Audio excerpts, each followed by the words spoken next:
ଆଜିଠୁ ଯୁକ୍ତ 2 ଖାତା ଦେଖା। ଉଚ୍ଚ ମାଧ୍ୟମିକ ଶିକ୍ଷା ପରିଷଦ CHSE ଦ୍ୱାରା ପରିଚାଳିତ ଯୁକ୍ତ 2 ପରୀକ୍ଷା ଖାତା ମୂଲ୍ୟାୟନ ବୁଧବାର ଠାରୁ ଆରମ୍ଭ ହେବ।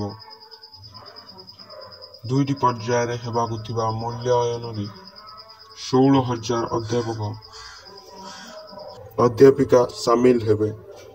ଉଭୟ ଅଫଲାଇନ୍ ଓ ଅନଲାଇନ୍ ମୂଲ୍ୟାୟନ ପାଇଁ 47ଟି ମୂଲ୍ୟାୟନ କେନ୍ଦ୍ର ହୋଇଛି।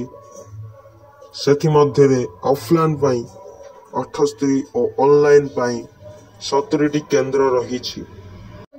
ଏପ୍ରିଲ 2ରୁ 14 ମଧ୍ୟରେ ହେବାକୁ ଥିବା ପ୍ରଥମ ପର୍ଯ୍ୟାୟ ମୂଲ୍ୟାୟନରେ ଅନଲାଇନ୍ ଖାତା ଦେଖିବାକୁ 3,500 ଏବଂ ଅଫଲାଇନ୍ ପାଇଁ 4,700 ଅଧ୍ୟାପକ ଅଧ୍ୟାପିକା ରହିବେ।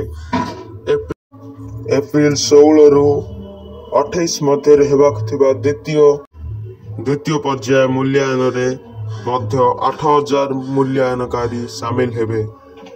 ଏ ବର୍ଷ 24 ଲକ୍ଷ ଖାତା ମୂଲ୍ୟାୟନ ହେବ, ଯେଉଁଥିରେ ଅଫଲାଇନ୍ରେ 15 ଲକ୍ଷ ଓ ଅନଲାଇନ୍ରେ 9 ଲକ୍ଷ ଉତ୍ତର ଖାତା ରହିଛି। କଳା, ବିଜ୍ଞାନ, ବାଣିଜ୍ୟ ଓ ଧନ୍ଦାମୂଳକ ବିଭାଗର ଉତ୍ତର ଖାତାଗୁଡ଼ିକ ଏକାଥରେ ଦେଖା ହେବାକୁ ଥିବାରୁ ମୂଲ୍ୟାୟନ କେନ୍ଦ୍ରରେ ସୁରକ୍ଷା ବ୍ୟବସ୍ଥା କଡ଼ାକଡ଼ି କରିବାକୁ ନିର୍ଦ୍ଦେଶ ଦିଆଯାଇଛି। ପରିଷଦ ପରୀକ୍ଷା ନିୟନ୍ତ୍ରକ ପ୍ରଶାନ୍ତ କୁମାର ପରିଡ଼ା କହିଛନ୍ତି ଯେ ମୂଲ୍ୟାୟନକାରୀମାନେ ପ୍ରତିଦିନର କାର୍ଯ୍ୟ ନ ସାରିବା ପର୍ଯ୍ୟନ୍ତ କେହି କେନ୍ଦ୍ର ଛାଡ଼ି ଯାଇପାରିବେ ନାହିଁ। ଖାତା ଦେଖୁଥିବା ଅଧ୍ୟାପକଙ୍କ ପ୍ରବେଶ ଓ ପ୍ରସ୍ଥାନ ସମୟ ଏକ ରେଜିଷ୍ଟରରେ ଉଲ୍ଲେଖ କରାଯିବ। ମୂଲ୍ୟାୟନ କେନ୍ଦ୍ରକୁ ମୋବାଇଲ ଓ ବୈଦ୍ୟୁତିକ ସାମଗ୍ରୀ ପ୍ରବେଶ ଉପରେ କଟକଣା ଜାରି ହୋଇଛି।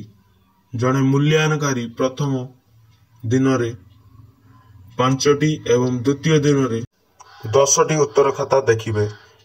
ଏହା ଥିଲା ଆଜିର ଅପଡେଟ୍, ଯାହାକି ଆଜି ଖାତା ଦେଖା ଆରମ୍ଭ ହୋଇ